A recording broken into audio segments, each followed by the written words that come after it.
Welcome to the Great American Collectibles Show, heard Wednesdays at 6:30 p.m. Eastern on PSA.com and the PSA Facebook page.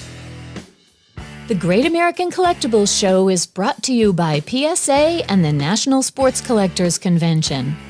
Tonight's headlines are brought to you by Sports Collectors Daily. For all of your hobby news, features, and more, visit sportscollectorsdaily.com. And now, your hosts, Tom Zappala and John Molori. JM, my main man, how you doing, brother? What's up, buddy? How are you? Why are you not in the studio? Because you're a big baby. All right, listen to me. I actually had a little bout with COVID right last week. I'm in the clear in terms of time and all that, feeling absolutely fine, but better safe than sorry. I err on the side of caution. I always do. No doubt. Listen, and a little message out there, not getting political or anything. It's still out there. Yeah, so absolutely. You still have to be careful. Absolutely. Sure. All right, listen, we got a great show. We're going to start off with Tom Ruggie.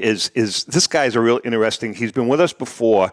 Yeah. Tom is author of Ruggie Rules, Financial Guidelines, is the CEO and founder of Destiny Family Offices. He's both a collector and owns a wealth management company that kind of is beginning to cater, or part of it's catering to collectors. We're going to talk to Tom. Just remember, everyone, please subscribe, like, and share the show with your friends. You can find us on Facebook, YouTube. You can listen to us anywhere you listen to your favorite podcast.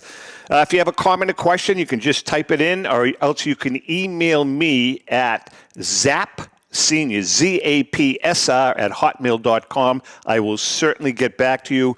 We get bombarded with emails every week with recommendations. I'll tell you, what the funniest thing is? Not funny. I get at least 2 or 3 recommendations a month on what our next book should be. Really? It's absolutely hysterical. I mean, I get guys that say, it'll be a collector that has a collection of like this really obscure. Well, why don't you do a book on that? And I nicely try to say to him, because you're like one of 5 people that have the collection. I said, a book like that's not going to sell. That's right. But anyway, let's get to Tom. Like all Bernie Carbo cards. Exactly. Next time, or Jeffries. All right, let's then later on we have, for our main guest, we have Brian Dwyer from REA Auctions coming on. Brian's been with us a zillion times. I'm on a mission for a particular item that he is auctioning off. And then later on, towards the end of the show, we've got our good friend Rich Mueller from Sports Collectors Daily. He's going to come on, kind of give us a little state of the industry. We're going to have a little chat with him. But let's get to Tom. Tom, a couple of things. Your collection, we're going to spend about 5 or 6 minutes, but your collection is extremely rare and very cool. Signed cards. Can you tell us a little bit about it, about your collection? And then recently you had the opportunity to grab one that was kind of in your sights, but you passed on it. Am I correct? Why don't you tell us about the collection, first of all? Sure. Well, first of all, John, glad you're doing well. And Tom, thanks for having me on again. And actually just got your Diamond Books collection book, and I'm looking forward to diving into that. Just got it yesterday. So. Oh, great. Awesome. Regarding the collection, my primary collection is signed cards, and I've got a number of sets that I've put a good amount of emphasis on, so I don't go after every single set. I've got most rookie cards. I've got a number of T206s, but probably the creme de la creme of my collection there is I have the most cards on the registry for the 1952 top set. I am 10 cards short of completing the entire set signed. It's incredible. Man, oh, that's great. I love it. I did a fellow collector of mine, a guy I've gotten to know, in collecting, sold his 52 top set, and he and I kind of went. We were kind of neck and neck on the top set in the registry, and he decided to sell his set, and so I was able to pick up 5 cards in a direct deal with him that I needed. And then as far as what he auctioned, he had one card that I still need, which is Jackie Robinson, which I did not pick up. and it just got priced to a point that I'm not sure. I think at some point I'm going to be able to get that at a better price. But I actually did still spend a significant amount of money and did nothing but upgrade the grades on the cards that I have.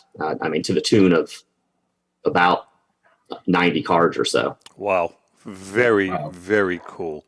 Very So, cool. Tom, it's interesting, and I think collectors listening to this are probably very intrigued by it because you've kind of picked everyone kind of picks their niche, with collecting, whether it's a player, a team, a year, a set.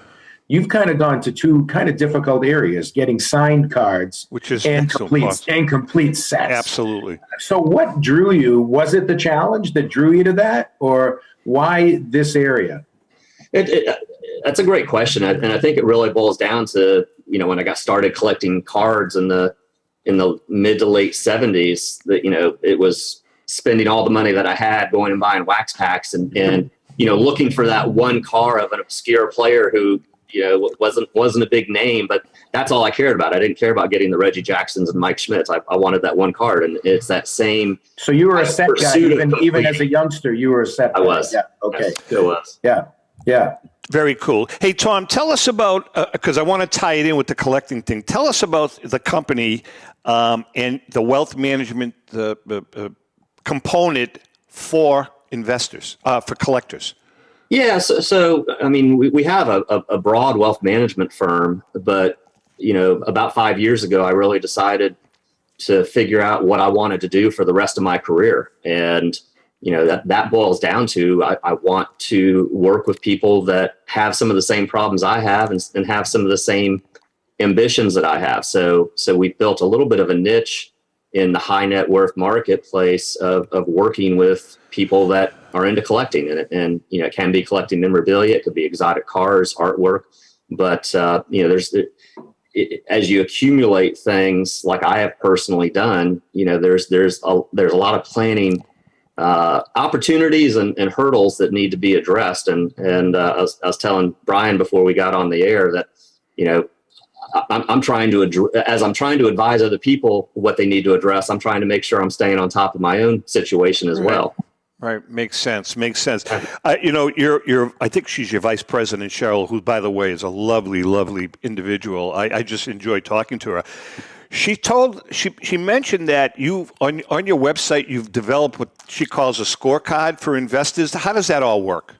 Yeah, so I have we have a scorecard, and it really looks at 10 different areas that any collector, again, of anything ought to be looking at if you have a significant collection. But I think the two main areas that we look at there is, are you properly valuating what you have and keeping it properly insured. And,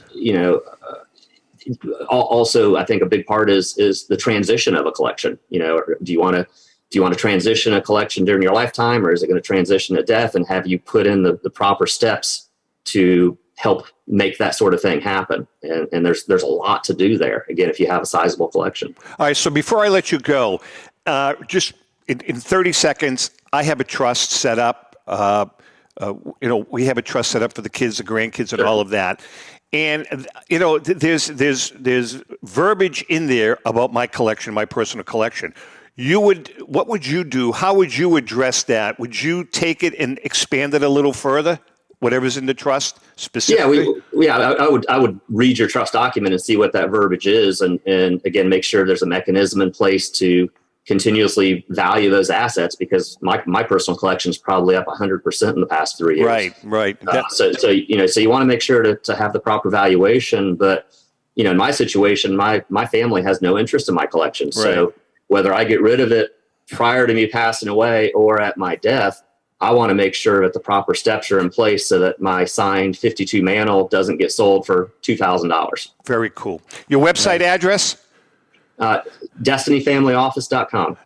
And then, Zap, let me mention on that website right there, and thank you to Tom, one of the pictures kind of floating there on the website is when he was on the show last time. Oh, he good, has very us right cool. there front and center, and a kind of a recap of the show he was on. So thanks to Tom for that. Tom, by the way, we're in Florida. If you're at the Villages, Rico and I are going to be doing at least one appearance there that we're aware of with Red Sox Nation. But actually, Rico may be relocating to the Villages for the winter. So we'll see what happens. I heard that. That would be awesome. Thanks a lot, Tom. We appreciate it. Thanks again for having me. Take Tom Ruggie, Destiny Family Office. I'll tell you, he's An interesting guy. He really is. And what he's doing with collectibles and he kind of putting it into his investment business, really, really interesting. Absolutely. All right, before we bring Brian, I was a little remiss in, actually it'll be good because I can ask Brian, our headline from our good friend Rich Mueller and the great staff at Sports Collectors Daily. Albert Pujols' 700th home run ball is headed to auction. Being in the right place at the right time is about to put a lot of zeros in one fan's bank account. Less than 3 weeks after it landed in the seats at Dodger Stadium, Albert Pujols' 700th home run ball is heading to the open market. Golden Auctions said Thursday that it had received a milestone ball in consignment and would be offering it in upcoming auction. The company has one of its elite auctions of higher-end memorabilia and cards scheduled to open on October 28th. Pujols' homer on September 23rd in Los Angeles appeared to have been caught by a fan wearing a blue Dodgers jersey. For more information on the complete story, you can go to sportscollectorsdaily.com, and that is from our good friend Rich and the staff at Sports Collectors Daily. All right, let's bring in Brian. First of all, Brian, welcome. Hey, good to be here. Thanks, guys. Man, we haven't seen you in a while. How are you?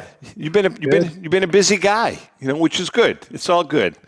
Just building auctions. Hey, Brian, let's talk about the ball real quickly. I know, listen, obviously that's not going to go for anything near what the Judge ball is going to go for. But is this a six-figure ball?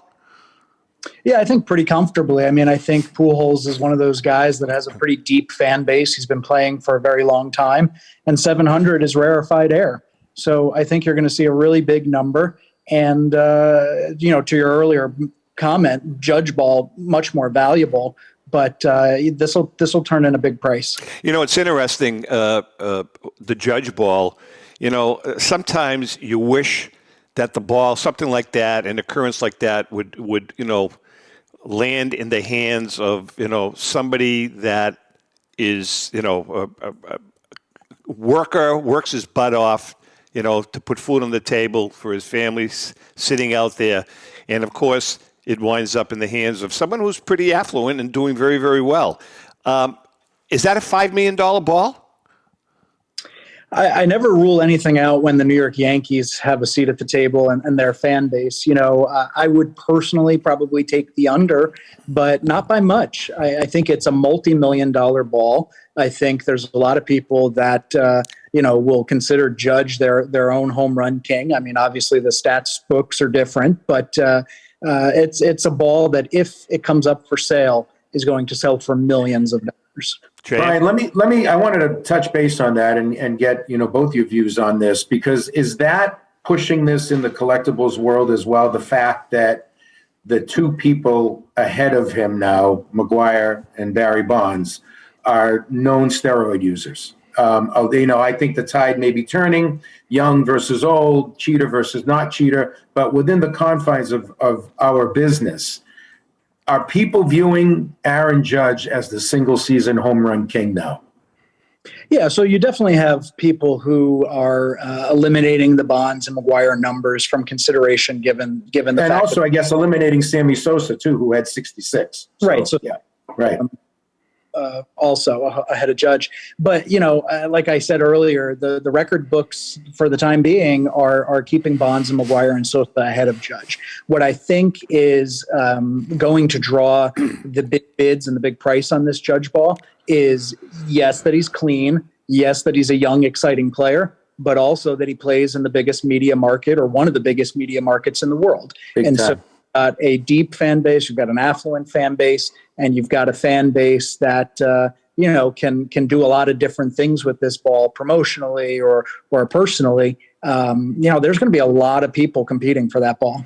Brian, before we get into your auction, one last question regarding the Judge Ball. Does the Roger Maris cards, does Roger Maris collectibles become devalued a bit more now that his record has been broken? Not in my opinion, because I mean you're looking at 60 years that it took to break his record. So I think he has cemented himself as a guy that belongs in the conversation long term. I think his prices have always been more than a regular star or semi-star guy. People have always kind of held him in high regard and esteem within the collectibles field. So I think that will continue. And again, in a time where steroid users weren't prevalent, he did it clean, he did it honestly, and he did it in a big media market. And he did it in fewer games. He did. And let's face it, he passed Babe Ruth. He did. Okay. Aaron Judge passed Roger Maris, great player, but it's not like passing Babe Ruth. Good point. Right? Yeah. Good point. We are chatting with Brian Dwyer from REA Auctions. Brian, let's get into your auction. You got a great card there. Unbelievable auction. That Hank Aaron signed rookie card is pristine. Tell us about that card. And, man, I have my eyes on that, but Ellen's going to shoot me. She really is. But let's talk about that card. That's going to cut into your cigar money, man. No, big time. Big time. You know something? This guy is Mr. Dwyer here. He's like... He's getting me into more arguments with my wife because I've been what did I the Grover Cleveland, that was you, right? The Grover Cleveland contract that I bought, that was because of Brian. I went in there, I says, Ellen, please let me bid on it. She says, okay. Of course I won it, which I was quite happy about. But let's talk about the Aaron card. Yeah, a phenomenal card. I mean, great condition, great signature. Aaron, always popular. And Tom, who we chatted with earlier, will tell you there's been a real uptick in signed rookie card collecting. There's been a big change in the feelings about signatures on cards. It used to be taboo in a lot of people's minds, but now there's a whole new wave of collectors that have come into that field. And, Tom, I've known you for a couple years. A card like that probably wouldn't have been on your radar when we first met. Absolutely not.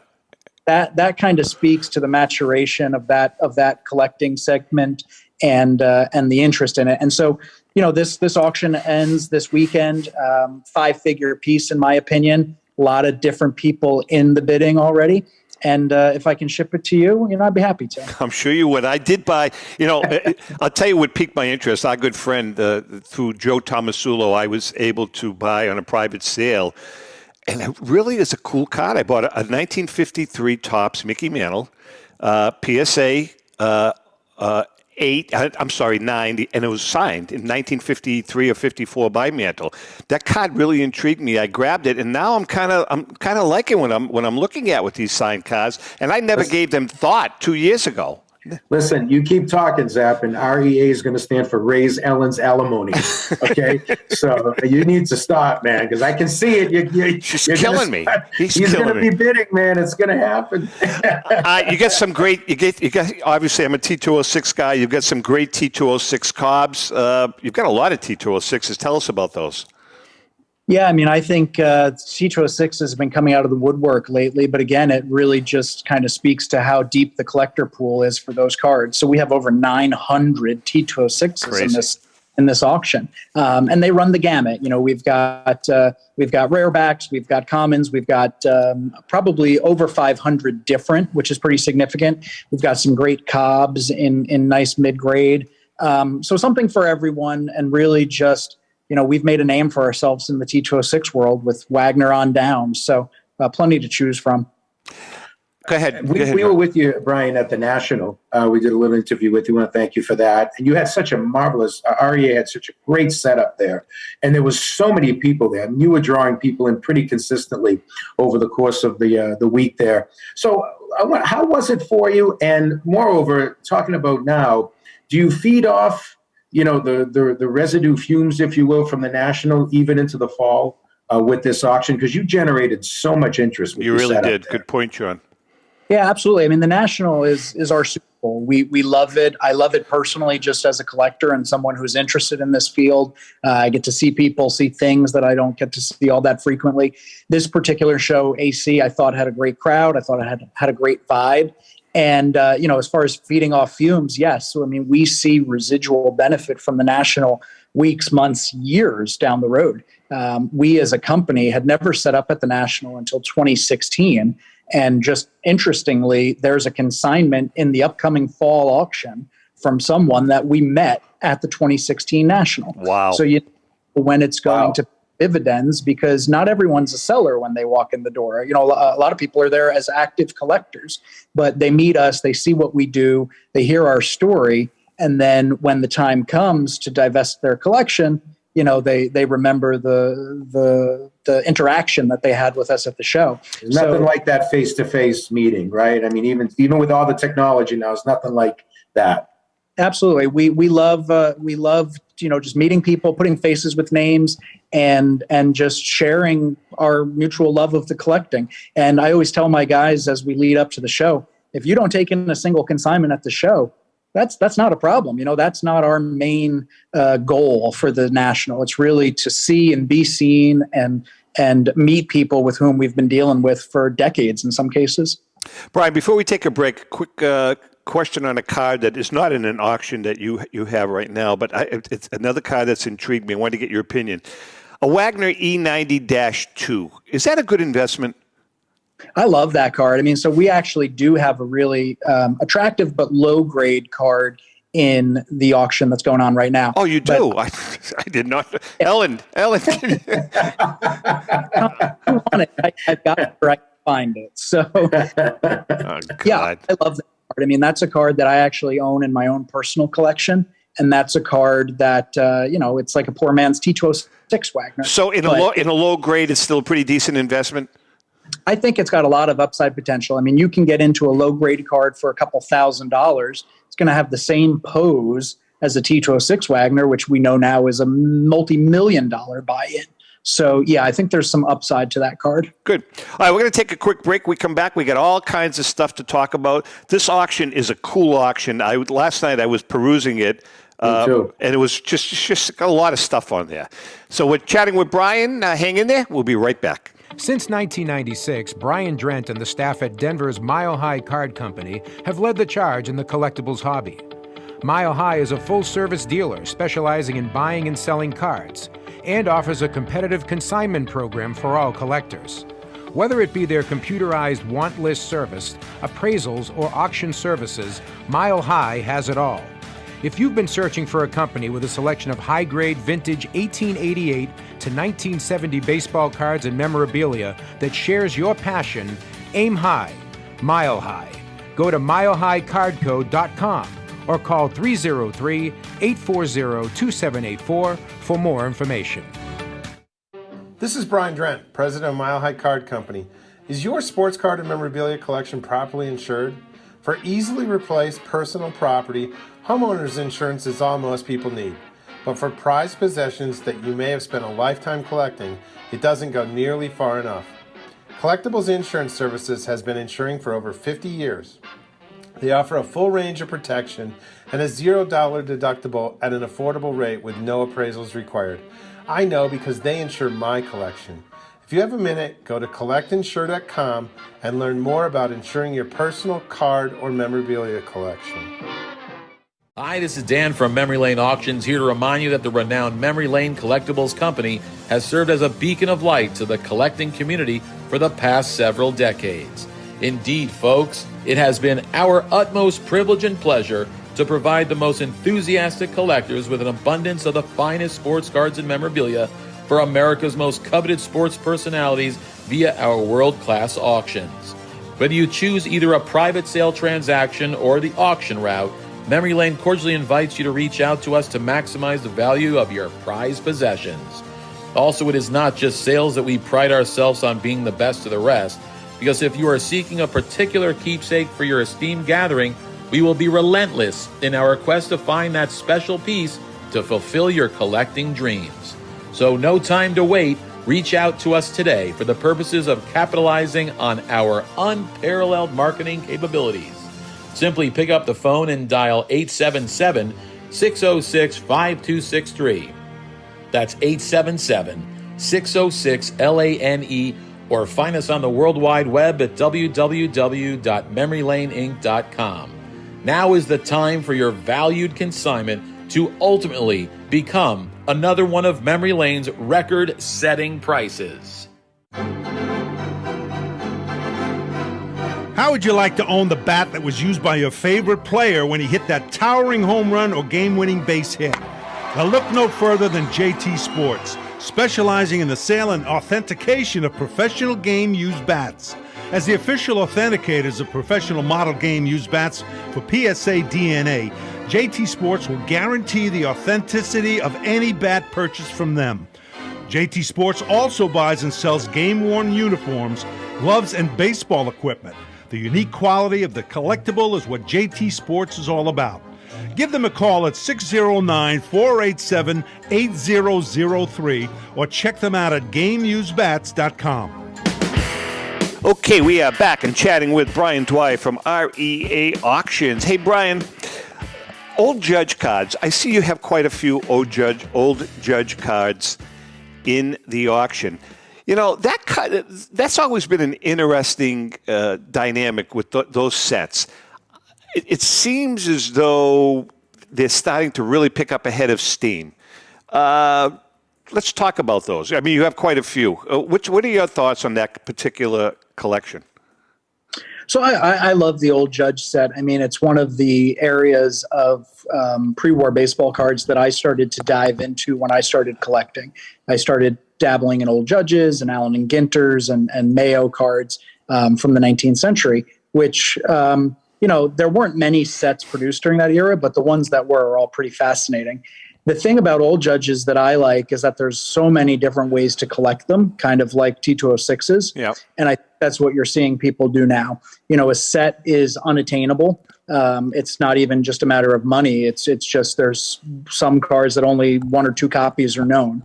But you're seeing people dive into Hall of Famers, and you're seeing people collect by team or just collect great images, horizontal poses. So, I think that's what you're seeing, and I think that will continue because it's such a cool set, and it's going on 150 years old.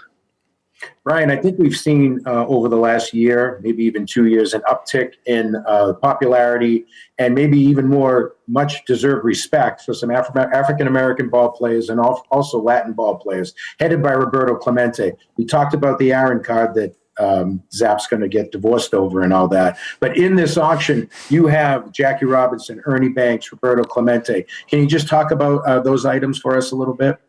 Yeah, so, to your point, a lot of those cards lagged, undeservedly so, for a number of years. And Jackie really was the first one to gain steam. And I think that, he's kind of dragged along these other underappreciated, undervalued cards with them. The Leaf Jackie Robinson's a perfect example of a card that has really exploded over the last couple of years.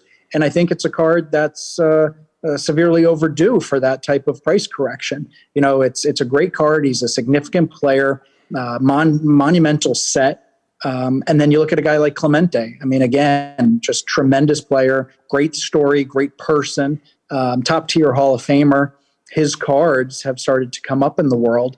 And then you just go down the line, Banks, Frank Robinson, even with getting into the Hall of Fame, Minnie Minoso. His cards, he had a great career, but his cards were never selling at huge numbers.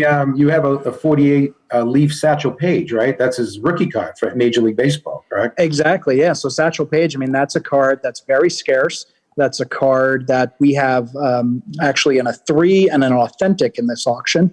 And I think has lots of upside potential. There's plenty of opportunities to collect things like that.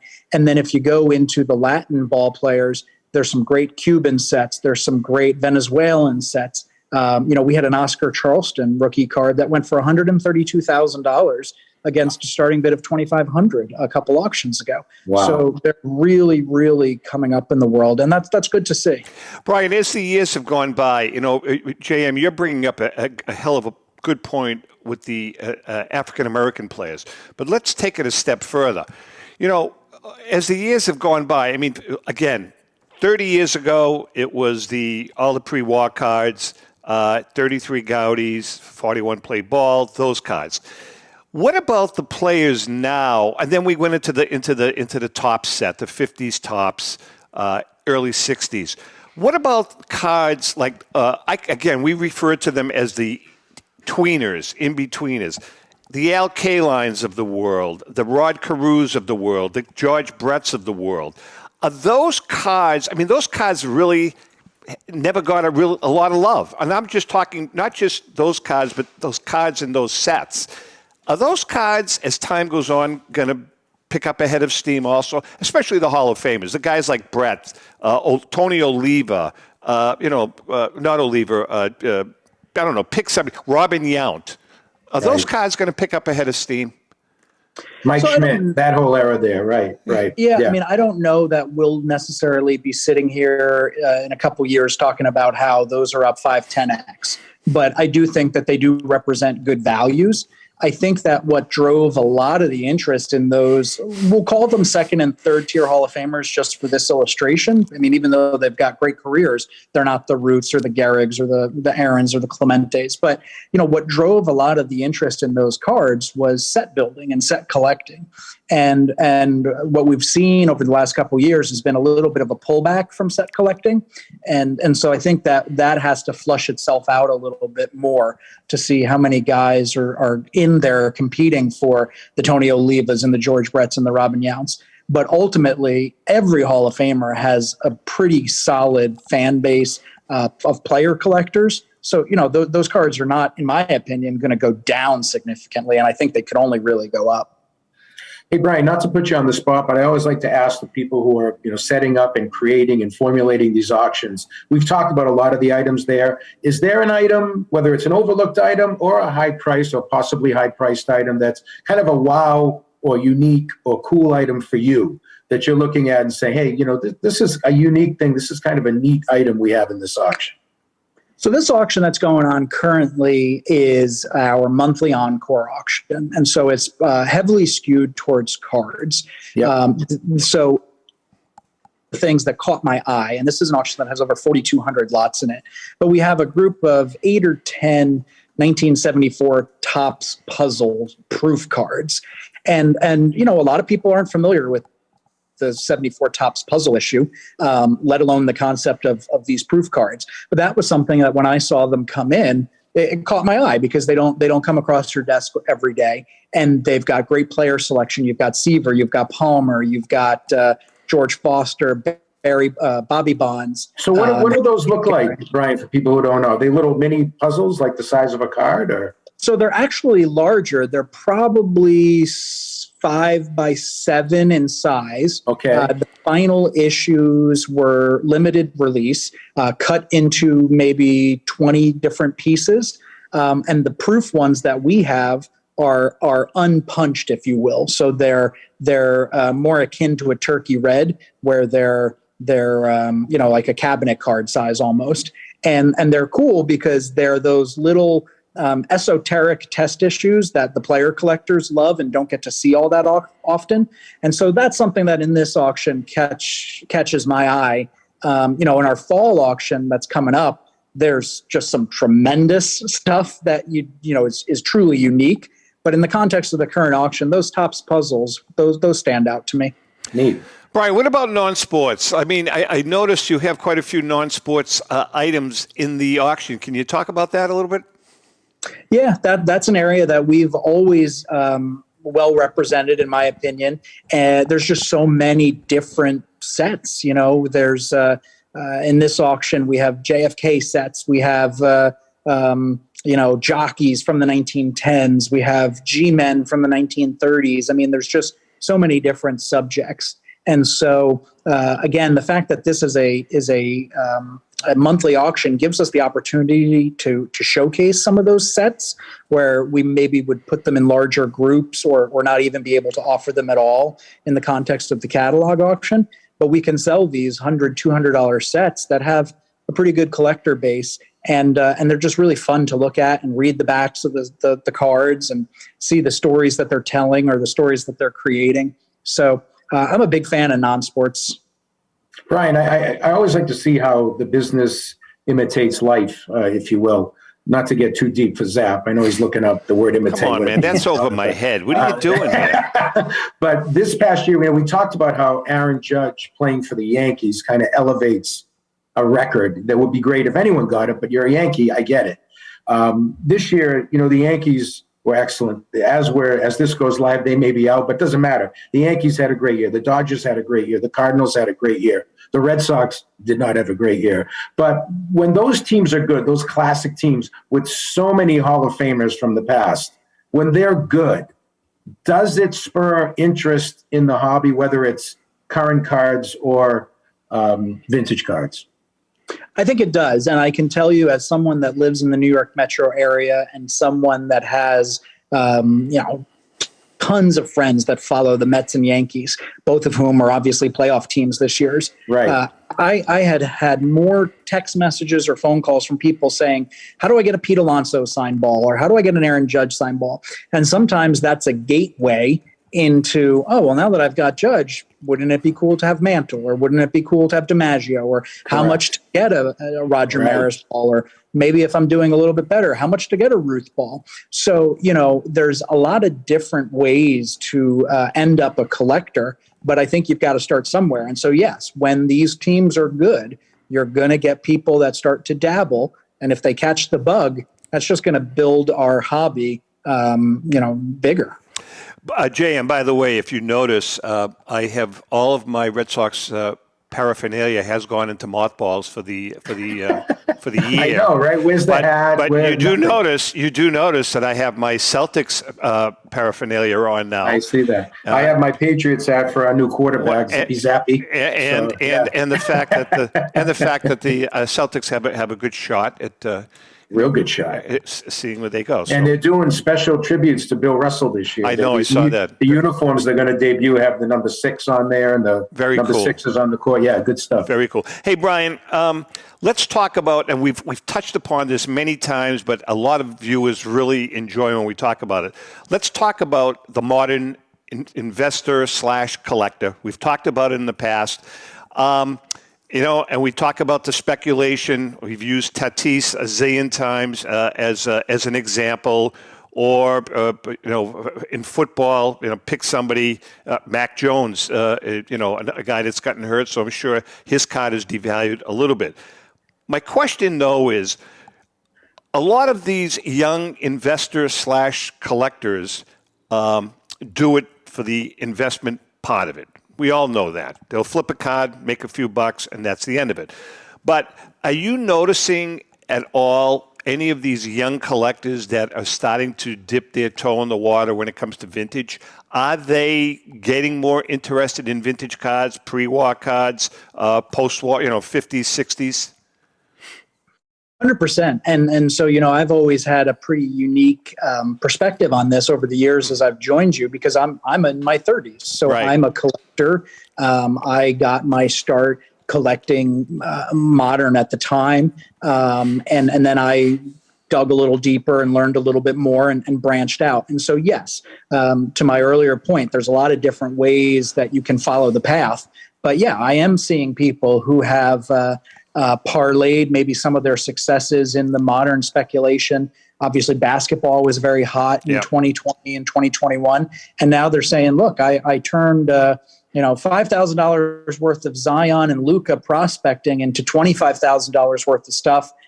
I don't want to prospect anymore. I don't want to day trade sports cards. Where can I put it that will be a good long-term landing spot for me?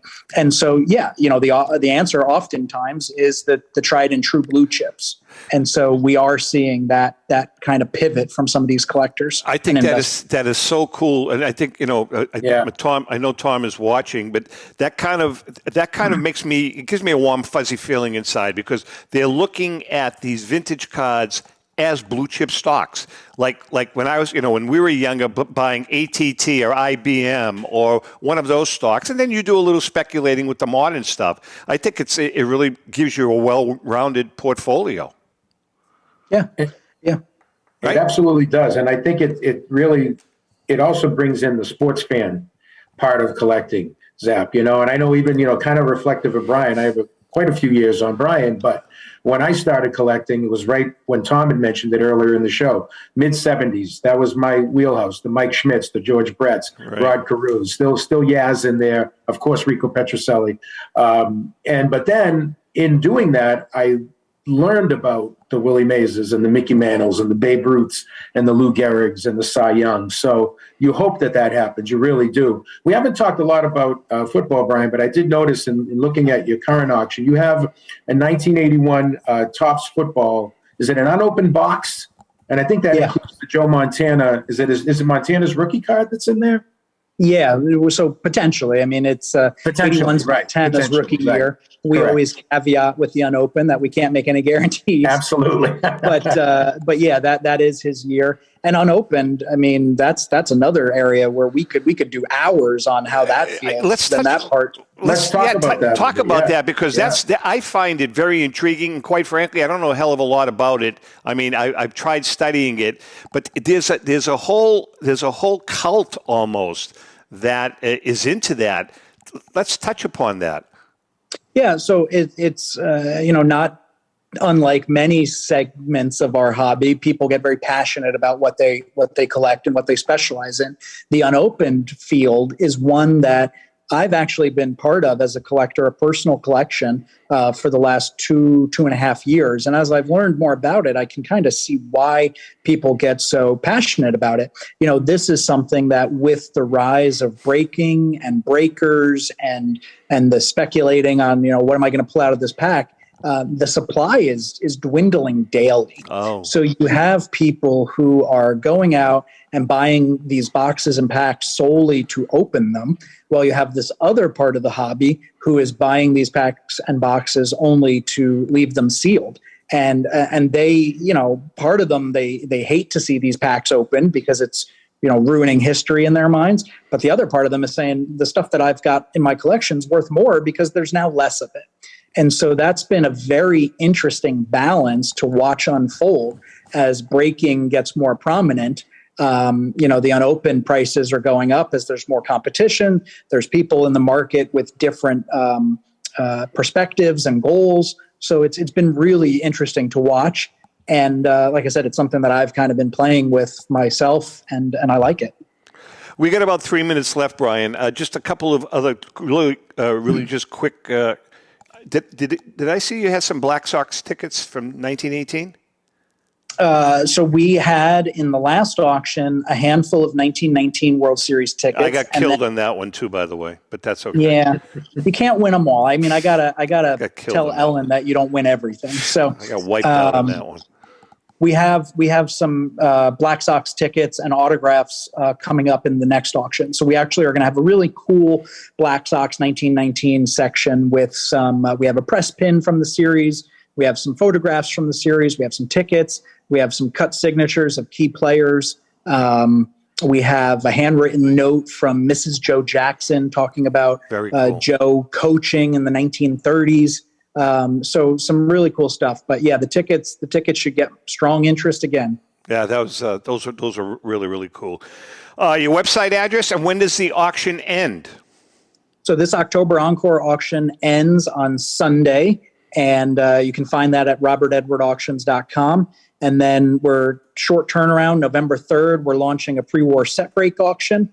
That'll run for 10 days, T20, 4, 5, 6, 7, bunch of caramel sets, mayo, turkey red. And then the 17th of November, we launched the big catalog auction. One last question. You get some E101s in this auction too, correct?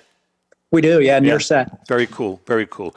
All right, Brian, as always, man, we love having you on. You shed so much light on the hobby in general. Yeah. We always get comments from our viewers and listeners. You kind of educate all of us, so we appreciate it. Thanks, Brian. Always good to be here. Yeah, all right, good to Brian. see you both. Brian, I'm going to get that. I'm getting that bid in tonight again. I'm getting it in. Have a good one. Keep hitting it. All right, we're going to take a quick break. We come back. We're going to chat with Rich Mueller from Sports Collectors Daily. That's my newspaper, man. I love it. Love it. Online. Awesome. Hang in there. We'll be right back. Pristine Auction is a family-owned and operated online auction specializing in autographed memorabilia, sports cards, coins, art, and collectibles. Since their founding in 2010, they've grown to 2 facilities in Phoenix, Arizona, totaling over 60,000 square feet. Jared Cavalier and an incredible staff of over 150 team members serve a very large customer base and enjoy every minute of it. By working with leading authentication companies, Pristine ensures all items are 100% authentic.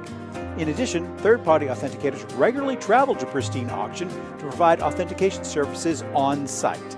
Pristine Auction strives to operate its business in a way that's honoring to God, their families, and their customers. With a strong focus on speed, quality, and premier customer service, their mission is to be the leading online auction for every level of collector and fan. Pristine also works for Hope Sports and Identity Hoops International, traveling to Mexico to build houses for the less fortunate.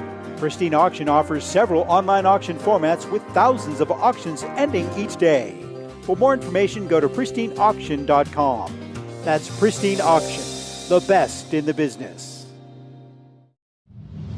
If you're a discerning collector interested in owning the most important pieces in the hobby, look no further than Leland's Auctions.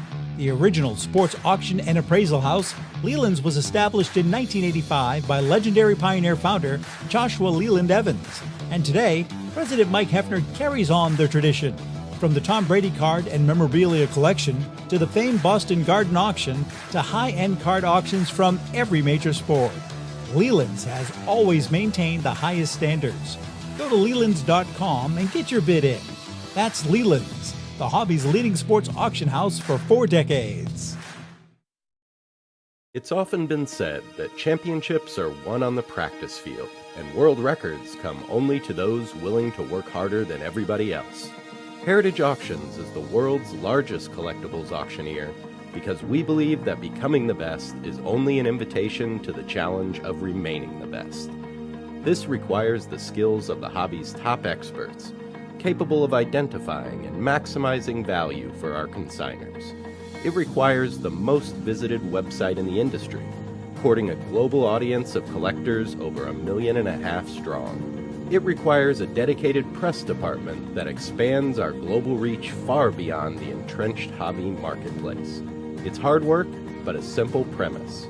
Present the finest collectibles to the largest population of potential buyers, and world records will come. We invite all listeners to put the unmatched power of Heritage Auctions to work for you. Auction evaluations are always free, and our commission-based fee structure ensures that our interests are always aligned. The highest possible price for your collectibles. There will always be new world records to chase, so let's chase them together. Visit our website at ha.com and request your no-obligation review today. Hi, this is Dan from Memory Lane Auctions, here to remind you that the renowned Memory Lane Collectibles Company has served as a beacon of light to the collecting community for the past several decades. Indeed, folks, it has been our utmost privilege and pleasure to provide the most enthusiastic collectors with an abundance of the finest sports cards and memorabilia for America's most coveted sports personalities via our world-class auctions. Whether you choose either a private sale transaction or the auction route, Memory Lane cordially invites you to reach out to us to maximize the value of your prized possessions. Also, it is not just sales that we pride ourselves on being the best of the rest, because if you are seeking a particular keepsake for your esteemed gathering, we will be relentless in our quest to find that special piece to fulfill your collecting dreams. So no time to wait. Reach out to us today for the purposes of capitalizing on our unparalleled marketing capabilities. Simply pick up the phone and dial 877-606-5263. That's 877-606-LANE, or find us on the World Wide Web at www.memorylaneinc.com.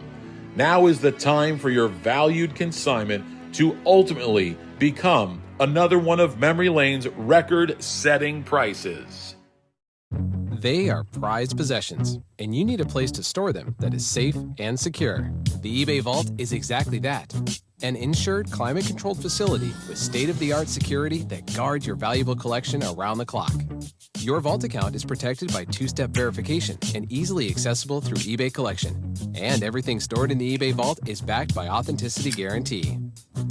Buying and selling is a seamless experience. When you buy an eligible card on eBay, it can be sent directly to the eBay vault at checkout. Or, if it's already in the eBay vault, you can just keep it there. And selling from the eBay vault is just as easy. Every card in the vault has been expertly inspected, detailed, and photographed, so you can quickly sell it with a pre-populated listing. And if your buyer chooses to withdraw their card from the eBay vault, we handle packing, shipping, and insurance. And same goes for you. If you want that rare rookie card in your hands, you can have it shipped to you at any time. Collect like a pro with the eBay vault. It's climate controlled, it's insured, it's protected with 24-hour security. Soon, you'll be able to send cards already in your collection directly to the eBay vault. They will take high-quality photos of the front and back of the card and document all the details for your viewing pleasure and to make the listing to sell process seamless. For more information, go to ebay.com. That's eBay, connecting buyers and sellers. Right now, you're in the JM vault. I am in an undisclosed location right now outside Boston. All right, well, let's bring in our good friend Rich Mueller from Sports Collectors Daily. Rich, first of all, how you doing? Good. It's been a while, Tom. Good to see you. Good. Hey, Rich. JM is in quarantine. He just recovering from COVID. So I nicely asked him to stay within 10 miles of the studio. So it's worked. That ought to do it. Yeah, hopefully 10 I'll be breathing all over you soon. Hey, Rich. First of all, Rich, we've got stick with us right to the end of the show. We have a lot to talk about. I am a disciple of Sports Collectors Daily. I'm on it every day. Love the articles. Quite frankly, I don't know how you do it all. You keep everybody up to date. Can you give us a little background on Sports Collectors Daily in general? Well, yeah, practice makes perfect, I guess. To that. Been doing it a long time. 16 years as of July. So it's been a long time now. It's gone by really fast, but also it was kind of an extension of my prior career as a journalist, and so it's been kind of a natural transition. But yeah, I launched it back in 2006 because I just felt, even at that time, that the hobby was kind of big enough to have its own daily newspaper. It wasn't much when we started, I'll guarantee you that. It was a lot of very short little stories and links to other things, but eventually it grew. I saw the kind of the transition that was happening from print to online, and I think hobby in general kind of lagged behind back then, but I could kind of see it coming. So that was another factor in it. And it was just, I just enjoyed it. I enjoyed when I was a sportscaster, and as a collector, on the rare occasion when I got to do a story about collecting, I had so much fun with it. I thought, wouldn't it be great if we could, if I could do this all the time? And luckily it worked out. It took a little while to get off the ground with, advertising and having it make some money, because that's, at the end of the day, that's what you need to do. And luckily we did get that accomplished, and I've been able to, been lucky enough to add some people that write for me now that do a really good job and are just great people. And so that's been a big boost too. And of course, everything that's happened in the hobby over the last couple of years here has made for no shortage of stuff to write about. Some long days for sure. So Ellen, Rich, as someone who's worked in all media at all levels, with newspaper, electronic, what have you, kind of picking up on what Zapp said at the start here, the news gathering system that you have, the volume of information. It's amazing. Can you just talk about that a little bit? Yeah. The sources you have, the insight, how you get your information and then present it. There's a lot out there. Before you answer that, Rich, I want to add on to what JM is saying. Ellen is a student of collecting. She's been doing it a long time, and Ellen was the past president of the New England Press Association and was a publisher of 10 newspapers. She has been on your site, and she has said to me, he's got it. I mean, he understands how it's done. And still to this day, newspapers are collapsing all over the place because they don't know how to do it. So, I mean, you really put together a nice package. And, how did you do it all? Yeah, it was such a niche. Obviously, you know, I'm not writing about other types of collectibles, and you know, I haven't dabbled at all much in the digital collectible thing. That's kind of, you know, that's become sort of a thing, I guess, in the last year or two. But we've stayed true to the mission, which is, you know, physical sports cards, memorabilia, what have you, and all of the things that are associated with that from a business and industry standpoint. You know, from how it gets done is just, you know, kind of drawing on the experience of knowing where to look, being connected with, you know, social media is important, but also I get, you know, people emailing me tips, ideas, stories, press releases, everything else. So it's just having the ability to kind of break through all the clutter and find things that I think that people are most interested in reading about, and making sure we cover all the bases, because it's not specifically vintage cards. It's not specifically modern cards. It's not game worn jerseys. I do it all, you know, because I think it's a hobby that does have a lot of cross pollination, I guess. You know, you have guys that collect cards, but maybe they also collect autographs, or there's guys that collect game worn jerseys that want to know what's going on in that space. So, and at the same time, they probably started in cards, you know. So, and there's, from a business standpoint, especially in the last couple of years, you know, I felt like I'm doing the Wall Street Journal here because of all the investments and things that are being made. You know, it's not people necessarily just buying into cards, spending millions of dollars on a Honus Wagner or Mickey Mantle. They're investing in companies. We've seen an amazing amount of money put in by professional athletes and investment groups, hedge funds, and all this kind of stuff. And so, you know, that's been a little bit of a new thing. It used to be we'd write a couple of those stories a year, and now I'm writing one about every 2 weeks. You know, but so you have to follow not only collectibles news but financial news and sports news. You have to follow sport. I know you're a sports guy anyway, but you have to follow sports news too. Yeah, and I think as a whole, I think the sports leagues and, you know, kind of to a certain extent also popular culture has embraced sports collectibles now since COVID, and then the big explosion that we all know about, all the people coming in, some of whom have left now, but a lot of them are hanging around or rediscovered, or at least the information has been circulated around about how much some of this stuff is worth, and, you know, how much, you know, it's changed over the years, from all the many stories that have taken place. But yeah, it's you know, it's interesting to see the respect that, you know, a lot of times, even 15 years ago when I started this, you know, it was kind of like some people didn't regard it as in the same realm as art or coins or things like that. And now I think it's sort of surpassed that, which is really natural because there's millions and millions of sports fans. So why wouldn't a lot of them on some level have an interest in some of this stuff? Even if all they did is collect as kids, you know, they still have an interest in it. And the fact that a lot of the players are embracing this. There are a lot more players who are collectors now than there ever have been before. And so all that kind of goes together and has put this hobby sort of in a bigger profile, especially when you have athletes who invest or big time companies, big time, you know, financial institutions that are taking interest in it. We are chatting with Rich Mueller. We got about 4 minutes left. John, why don't you tell our audience about our good friend Joe Drellick and the CSA show? Will do, buddy. CSA Shows is proud to present the Chantilly Show, being held on October 21st to the 23rd this weekend, held at the Dulles Expo Center in Chantilly, Virginia, just minutes from the Dulles International Airport. Celebrating over 25 years at the same location, there will be over 300 dealer tables exhibiting on over 100,000 square feet of space.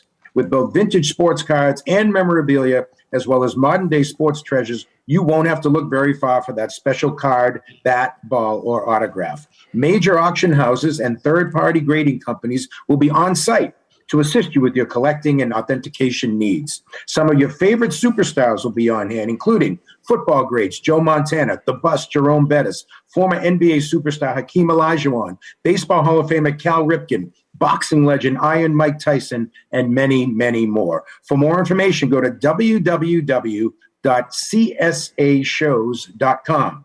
That's the Chantilly Show, where you can find all of your sports collectible treasures. Rich, before we let you go, you know, one thing that I really enjoy is you sometimes write out of the box. You're not afraid to tackle, like case in point. I mean, you've written many articles or reported many articles about some of the theft that has occurred over the country. You're not afraid to tackle that stuff. You tell it like it is. If something's gone wrong, you address it. And I think that's really good for the collecting world to stay abreast of that stuff.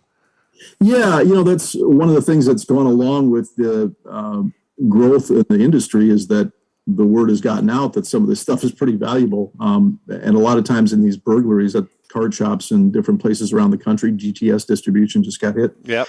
Long ago, it's the word is out that some of this stuff is valuable, and obviously that attracts some unsavory characters who are looking for things that they can steal, and so that's been a big part of this. It goes along with it. I think it's it's always been a little bit of it, but I've never seen more card shop burglaries in particular over the last year and a half than we've seen. I think in the 5-7 years before that, I usually find out about most of them, not all of them.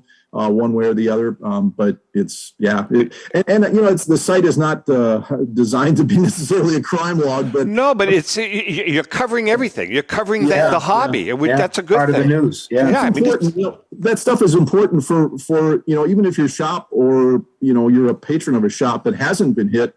The knowledge of it that it's out there is important. It's important to let people know that if your shop isn't secured, if you don't have proper security that's state of the art, and a lot of these guys are small businesses, and it's hard to make that investment. But if you've put all this time and energy and effort into putting money into creating a really good shop or business, you got to protect it, because there's just so many people out there who now know that the material is valuable, and so much of it is so easy to flip. They'll go in and steal a bunch of boxes. That's really hard to track. Absolutely.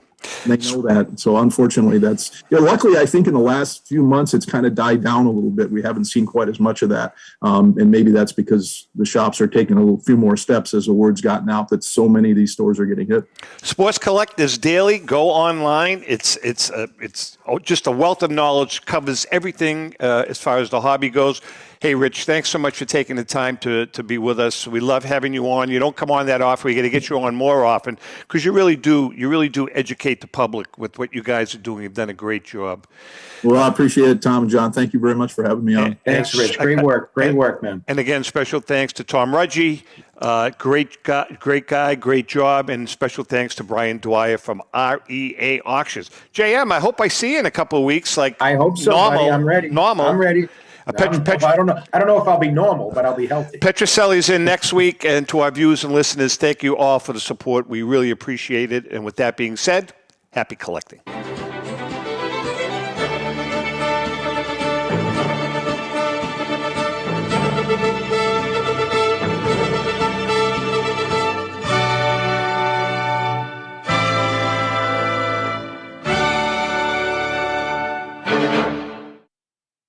The views and opinions expressed by the hosts, guests, or callers of this program do not necessarily reflect the opinions of the Studio 21 Podcast Cafe, the United Podcast Network, its partners, or affiliates.